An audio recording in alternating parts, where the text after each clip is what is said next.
What's up, it's a Culture Detective here, investigating your favorite albums, and today I'm going to do an album review on the latest Lorde album, Solar Power. So Lorde, New Zealand singer-songwriter, she's back with her third album, Solar Power. And once again, it is produced by the one and only, the ubiquitous Jack Antonoff, who has been helping a lot of these girls, a lot of these female artists produce their albums for a very long time already, all the way from Taylor Swift to Lana Del Rey to Clairo, and the list goes on. But anyways, he's collaborating with Lorde now, and let's talk a little bit about Lorde first. Now, I've never actually made a review on Lorde on this channel yet, even though when this channel became a thing in 2017, Lorde actually released Melodrama, which is actually easily one of the better pop albums of 2017. It has really nice production, it has really good vocals, some solid songwriting, and even though it is not a perfect album, Lorde has a lot of potential. Lorde shows a lot of talent on Melodrama. And to follow that up, she comes out with Solar Power. What happened? What happened, Lorde? What happened, Lorde? What happened? Now, Solar Power stylistically is really different from Melodrama. Instead of the very sharp pop songwriting, Solar Power is it is very sunny, poppy, and very happy. And I'm not against happy music, okay? Good happy music is good music. But ultimately, this album falls short on many things, whether it be the very stripped back and the very bland production to the very questionable and sometimes cringy lyrics, all the way to the very scant songwriting. This album just falls flat. It is just a very bland and boring album. The Path is a very slow start for the album with a very 90s flavored singer-songwriter vibe. We have a very simple drum loop and soft guitars, which are kind of dull. Lyrically, Lorde comments on celebrity culture and fame, which is a very good lyrical topic, but when Lorde sings about it, she doesn't really talk about it in depth. In fact, she talks about it so much so, but without depth, in a way that is almost like she's obsessed with talking about celebrity fame and how she's different from such celebrity culture, and that in a way is also kind of self-centered. And then we have the title track, which I just think is boring as hell. I think it's friggin' boring. It's this stripped back, sunny pop song, and this, even if Lorde is trying to come off satirical on this track, this exactly fits the bill of that Bo Burnham white girl Instagram song where everything is just yoga pants, avocado toast, going to the beaches, doing a facial.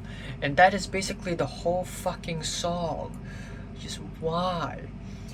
Even though the music video is like, it's fine, but I just don't like the song. And then that is followed with the track California. I swear to God, if I hear another song called California or is about California, I swear to God.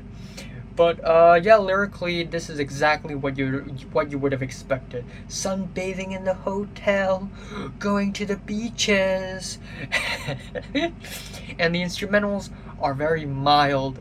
They're very dull. And then afterwards, we have Stoned at the Nail Salon, which is an intimate ballad with a very forgettable song structure.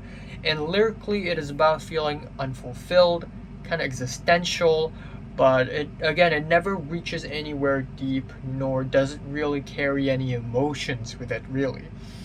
Then we have the track Fallen Fruit, which is easily, definitely my favorite song on the entire album. It's got the folky psychedelic guitars, moody vocal harmonies. It's structurally consistent. It feels like it's building up towards a climax. Thus, it reaches a climax, and it has these nostalgic vintage chord progressions, which is really nice. Totally solid song. Easily the best song on the entire album. No argument allowed. And the rest of the album is just friggin' disappointing. Secrets from a Girl Who's Seen It All is another 90s flavored pop song that sounds like a Taylor Swift song. It sounds so watered down, and it sounds so it's like, come on bro. And as if the song is not cringy enough, we have an outro where apparently it's Robin. Apparently she did an outro where it's like, ooh, carry your emotional baggage at Terminal 2. Oh, attention all passengers. Welcome to the emotional world of Lorde. And it's... What the fuck is this? What is this? And then we have the track, The Man with the Axe. And then from this point on, we have 4 ballads in a row. The first one being this weird beach psychedelia track, which is just very again watered down.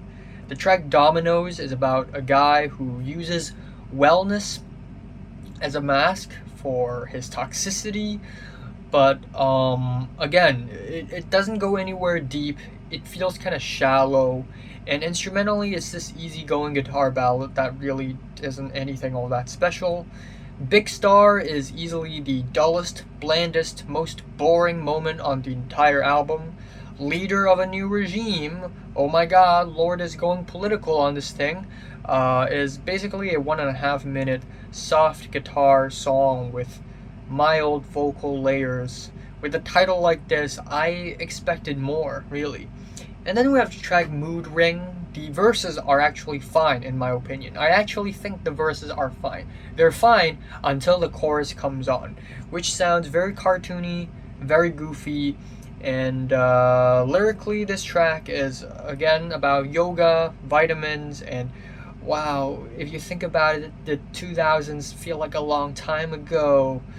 And apparently this track tries to be satire, but it doesn't feel like it because it's not that exaggerated of a track. There isn't a hint of satire or mocking on the entire track.